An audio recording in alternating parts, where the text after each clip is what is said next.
Look, lots of good games across this weekend, aren't there? I know did you say the Carabao Cup Final takes centre stage, Crossy? Would you say it does?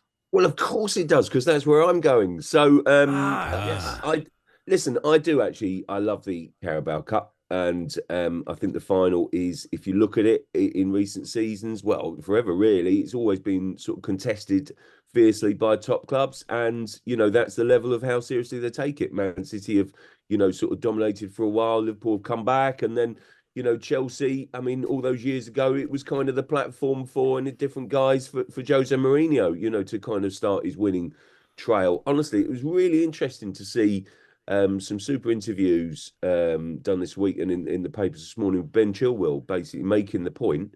Do you know what? This is almost more important for Chelsea to win this trophy than it was for us when we won the Champions League trophy, simply because they were probably further down the line, if you like, as a team, as a squad, when they won the Champions League in Porto against Man City, than they are right now. But this would give them such a lift and such a boost, and probably reinforce kind of some feeling within the squad and some belief that they really sort of kind of go in places. Listen, they've produced some good performances lately under Maurizio Pochettino.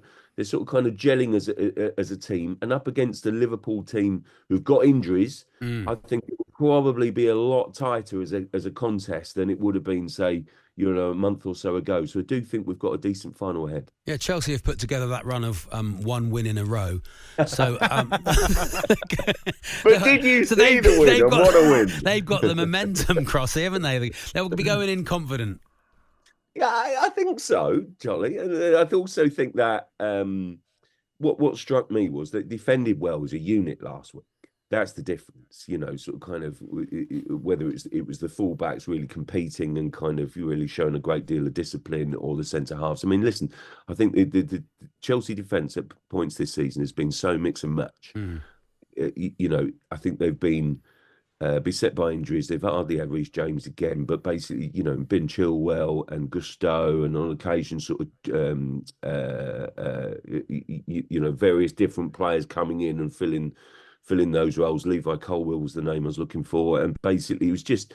I mean, I do think there's a sort of a real sort of unit there, and a sort of understanding that they showed great togetherness and real defensive qualities at Man City. So if they can produce those and sort of bring up that sort of kind of real battling mentality, I think then I do think they're in the contest. I really do. I think everyone's going to make Liverpool favourites, of course they are. But if you look at the Liverpool injury list right now, it's someone like, I'm thinking Alexander-Arnold, who's such a threat, at both ends of the pitch. Fantastic player for Liverpool, missing. Jota, has been such a key player for them. He's so clinical.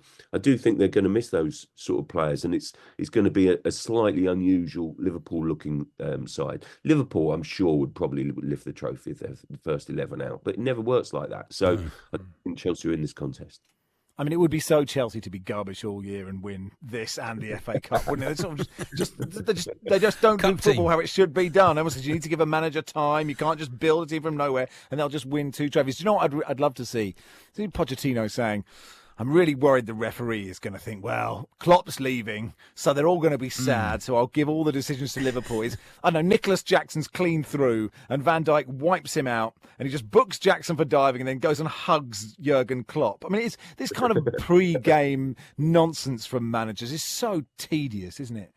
Yeah, look, I'm not a big fan of the kind of getting into and under the skin of referees on that and trying to tempt it. I mean, the rules are pretty clear, and you can't cross that line, to sort of say that basically sort of the referee showing any sort of bias or any kind of, lack of integrity in the game. You just can't do that. I don't think that Pochettino sort of kind of comments cross that line particularly, but it raises that issue, doesn't it? I think Pochettino, he's such a friendly, sort of charming guy. I mean, I've got to say, we do laugh about it because, he probably, because he's sort of kind of good with the media, he probably does get that slightly easier ride. But you can't say different about Jurgen Klopp. I mean, Jurgen Klopp, no, sometimes true. Kind of plays it well in press conferences as well, doesn't he? And he's Jurgen Klopp, I felt for a long time that really, since he sort of announced he was leaving, that basically this is going to be the longest kind of victory parade we've ever had, simply because I just think that really builds up that feeling amongst the supporters, amongst the squad, that they want to deliver on a grand scale. I think they are a year ahead of where they wanted to be, where they thought they'd be in terms of squad. Because when you look at what they did last summer, I thought it was going to be a season of transition. I thought they'd be lucky almost to get into the top four. And the players they're bringing through as well, Crossy, the youth players they're bringing on, Harvey Elliott. Also, Harvey Elliott, I keep thinking of him, oh, yes, that's nice. They're blooding him, bringing him on. He's played 100 games. Oh, I tell you what, you're thinking now that he's one of those experienced players, aren't you? I mean, it's absolutely amazing.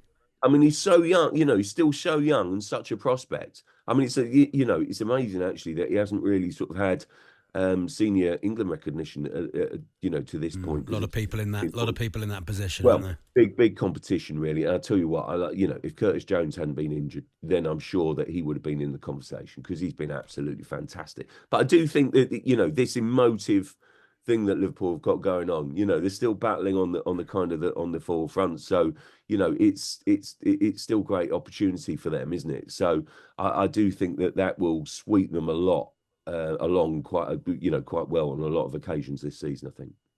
That goodbye, is Klopp's goodbye longer than when West Ham left Upton Park? I feel like that went on for about 7 years, didn't it? Like the bowling ground and everybody who'd ever been near the ground sort of gave like some emotion. Oh, that was a big moment for them. I shouldn't be so cynical. On AM, on DAB, via the talkSPORT app and on your smart speaker.